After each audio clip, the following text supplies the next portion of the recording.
AU's ship entered fog and lost 6 hours of time. In 1983, a military supply ship near Bermuda sailed into a thick, unnatural fog. All instruments failed. Radios went silent.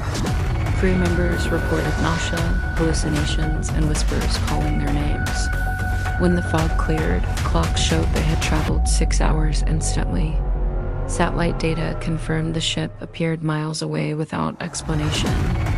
Several crew members later suffered lifelong nightmares. The incident remains classified.